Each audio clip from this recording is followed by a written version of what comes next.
ଯାତ୍ରା ପୁସ୍ତକ 38 ପର୍ବ। ଅନନ୍ତର ସେ ସିଟିମ୍ କାଷ୍ଟରେ 5 ହସ୍ତ ଦୀର୍ଘ ଓ 5 ହସ୍ତ ପ୍ରସ୍ଥ ଓ 3 ହସ୍ତ ଉଚ୍ଚ ଏକ ଚତୁଷ୍କୋଣ ହୋମବେଦୀ ନିର୍ମାଣ କଲେ। ପୁଣି ତହିଁର 4 କୋଣ ଉପରେ ଶୃଙ୍ଗ ନିର୍ମାଣ କରି ପିତ୍ତଳ ମଡ଼ାଇଲେ। ସେହି ଶୃଙ୍ଗ ସବୁ ତହିଁର ଅଂଶ ହେଲା। ଆଉ ସେ ବେଦୀର ସମସ୍ତ ପାତ୍ର ଅର୍ଥାତ୍ ଭସ୍ମଧାନୀ, କରଚୁଲି ଓ କୁଣ୍ଡ ଓ ତ୍ରିଶୂଳ, ଅଙ୍ଗାରଧାନୀ ଓ ଏହି ସମସ୍ତ ପାତ୍ର ପିତ୍ତଳରେ ପ୍ରସ୍ତୁତ କଲେ। ଏହି ବେଦୀର ବେଢ଼ ତଳେ ନିମ୍ନରୁ ମଧ୍ୟ ପର୍ଯ୍ୟନ୍ତ ପିତ୍ତଳ ନିର୍ମିତ ଜାଲି ଜାଞ୍ଜିର କଲେ। ପୁଣି ସାଙ୍ଗୀର ଘରା ନିମନ୍ତେ ସେହି ପିତ୍ତଳ ଝାଞ୍ଜିର 4 କୋଣରେ 4 କଡ଼ା ଢାଳିଲେ। ଆଉ ସେ ସିଟିମ୍ କାଷ୍ଟରେ ସେହି ସାଙ୍ଗୀ ନିର୍ମାଣ କରି ପିତ୍ତଳରେ ମଡ଼ାଇଲେ। ବେଦୀ ବହନାର୍ଥେ ତହିଁର ପାର୍ଶ୍ୱ ଉପରେ ସେହି ସାଙ୍ଗୀ କଡ଼ାରେ ପ୍ରବେଶ କରାଇଲେ। ପୁଣି ଫମ୍ପା ରଖି ପଟାରେ ବେଦୀ ନିର୍ମାଣ କଲେ। ଆଉ ଯେଉଁ ସ୍ତ୍ରୀଗଣ ସମାଗମ ତମ୍ବୁର ଦ୍ୱାର ସମୀପରେ ସେବା କଲେ, ସେହି ସେବାକାରିଣୀ ସ୍ତ୍ରୀଗଣର ପିତ୍ତଳ ନିର୍ମିତ ଦକ୍ଷିଣ ଦ୍ୱାର ସେ ପ୍ରକ୍ଷାଳନ ପାତ୍ର ଓ ତହିଁର ବୈଠିକି ନିର୍ମାଣ କଲେ।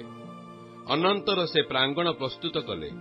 ଦକ୍ଷିଣ ଦିଗରେ ପ୍ରାଙ୍ଗଣର ଦକ୍ଷିଣ ପାର୍ଶ୍ୱରେ ବଳା ଶୁଭ୍ର କ୍ଷମସୂତ୍ରରେ 100 ପରିମିତ ପରଦା କଲେ। ତହିଁର 20 ସ୍ତମ୍ଭ ଓ 20 ଚୁଙ୍ଗି ପିତ୍ତଳର। ପୁଣି ସେହି ସ୍ତମ୍ଭର ଆଙ୍କଡ଼ା ଛୁଞ୍ଚିଆ ରୂପାର ଥିଲା। ଉତ୍ତର ଦିଗର ପରଦା 100 ହସ୍ତ। ପୁଣି ତହିଁର 20 ସ୍ତମ୍ଭ ଓ 20 ଚୁଙ୍ଗି ପିତ୍ତଳର ଓ ସ୍ତମ୍ଭର ଆଙ୍କଡ଼ା ଓ ଛୁଞ୍ଚିଆ ରୂପାର ଥିଲା। ପଶ୍ଚିମ ପାର୍ଶ୍ୱର ପରଦା 50 ହସ୍ତ ଥିଲା।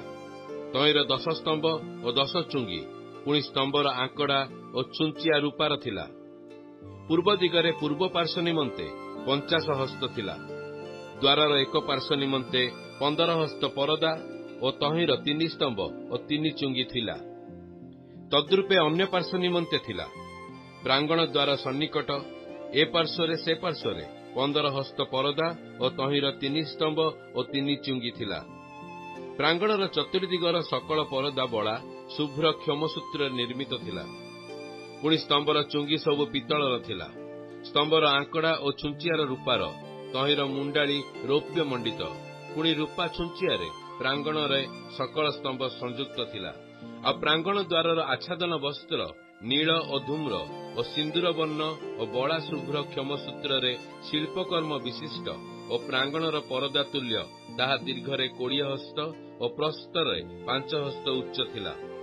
ପୁଣି ତହିଁର ପିତ୍ତଳର 4 ସ୍ତମ୍ଭ ଓ 4 ଚୁଙ୍ଗି ଓ ରୂପାର ଆଙ୍କଡ଼ା ଓ ତହିଁର ମୁଣ୍ଡାଳି ରୌପ୍ୟ ମଣ୍ଡିତ ଛୁଞ୍ଚିଆ ରୂପାର ଥିଲା। ପୁଣି ଆବାସର ଓ ପ୍ରାଙ୍ଗଣରେ ଚତୁର୍ଦିଗର ମେଖ ସବୁ ପିତ୍ତଳ ଥିଲା। ଲେବୀୟ ଲୋକମାନଙ୍କର କାର୍ଯ୍ୟ ନିମନ୍ତେ ହାରଣ ଯାଜକର ପୁତ୍ର ଇଥାମରଙ୍କ ଦ୍ୱାରା ମୋଶାଙ୍କର ଆଜ୍ଞାନୁସାରେ ଆବାସର ଅର୍ଥାତ୍ ସାକ୍ଷ୍ୟ ରୂପ ଆବାସର ଗଣନୀୟ ବସ୍ତୁ ସମୂହର ଏହି ଗଣନା କରାଗଲା। ସଦାପ୍ରଭୁ ମୋଶାଙ୍କ ଦ୍ୱାରା ଯେଉଁ ଆଜ୍ଞା ଦେଇଥିଲେ, ତଦନୁସାରେ ଜିହୁଦା ବଂଶଜାତ ହୁରର ପୌତ୍ର ଉରିର ପୌତ୍ର ବତ୍ସଲେଲ ସେସବୁ ନିର୍ମାଣ କରିଥିଲେ। ଆଉ ନୀଳ ଓ ଧୂମ୍ର ଓ ସିନ୍ଦୁର ବର୍ଣ୍ଣ ଓ ବଳା ଶୁଭ୍ର କ୍ଷମସୂତ୍ରରେ ଶିଳ୍ପକାରୀ ଓ ଖୋଦକ ଓ ବିଜ୍ଞ ତନ୍ତୁବାୟୁ ଦାନ ବଂଶଜାତ ଅହିସାମକର ପୁତ୍ର ଅହିଲ୍ୟାବ ସହକାରୀ ଥିଲେ। ପବିତ୍ର ସ୍ଥାନ ନିର୍ମାଣର ସମସ୍ତ କାର୍ଯ୍ୟରେ ଏହିସବୁ ସୁବର୍ଣ୍ଣ ଲାଗିଲା। ଅର୍ଥାତ୍ ନୈବେଦ୍ୟର ସମସ୍ତ ସ୍ୱର୍ଣ୍ଣ ପବିତ୍ର ସ୍ଥାନର ସେକଲା ଅନୁସାରେ 29 ମହଣ 730 ସେକଲ ଥିଲା। ପୁଣି ମଣ୍ଡଳୀର ଗଣିତ ଲୋକମାନଙ୍କର ରୂପା ପବିତ୍ର ସ୍ଥାନରେ ସେକଲା ଅନୁସାରେ 100 ମହଣ 1775 ସେକଲ ଥିଲା। ପ୍ରତ୍ୟେକ ଗଣିତ ଲୋକଙ୍କ ନିମନ୍ତେ, ଅର୍ଥାତ୍ ଯେଉଁମାନେ 62 ବର୍ଷ ବୟସ୍କ ଅବା ତହିଁରୁ ଅଧିକ ବୟସ୍କ ଥିଲେ, ସେହି 6,03,50 ଲୋକଙ୍କ ମଧ୍ୟରୁ ପ୍ରତ୍ୟେକ ଜଣ ନିମନ୍ତେ ଏକ ବେକା ଅର୍ଥାତ୍ ପବିତ୍ର ସ୍ଥାନର ସେକଲା ଅନୁସାରେ ଅର୍ଦ୍ଧ ସେକଲ ଦେବାକୁ ହୋଇଥିଲା। ଏଣୁ ସେହି 100 ମହଣ ରୂପାରେ ପବିତ୍ର ସ୍ଥାନର ବିଚ୍ଛେଦ ବସ୍ତ୍ରର ଚୁଙ୍ଗି ଢଳାଗଲା।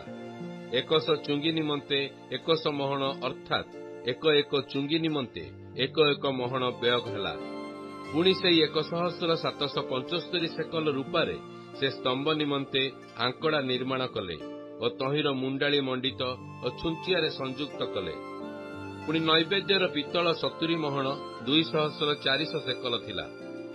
ଏଣୁ ସେ ତାହା ଦ୍ୱାରା ସମାଗମ ତମ୍ବୁ ଦ୍ୱାରର ଚୁଙ୍ଗି ଓ ପିତ୍ତଳର ବେଦୀ ଓ ତହିଁର ପିତ୍ତଳର ଝାଞ୍ଜିରି ଓ ବେଦୀର ସମସ୍ତ ପାତ୍ର ପୁଣି ପ୍ରାଙ୍ଗଣର ଚତୁର୍ଦିଗର ଚୁଙ୍ଗି ଓ ପ୍ରାଙ୍ଗଣ ଦ୍ୱାରର ଚୁଙ୍ଗି ଓ ଆବାସର ସମସ୍ତ ମେଖ ଓ ପ୍ରାଙ୍ଗଣର ଚତୁର୍ଦିଗର ମେଖ ସକଳ ନିର୍ମାଣ କଲେ।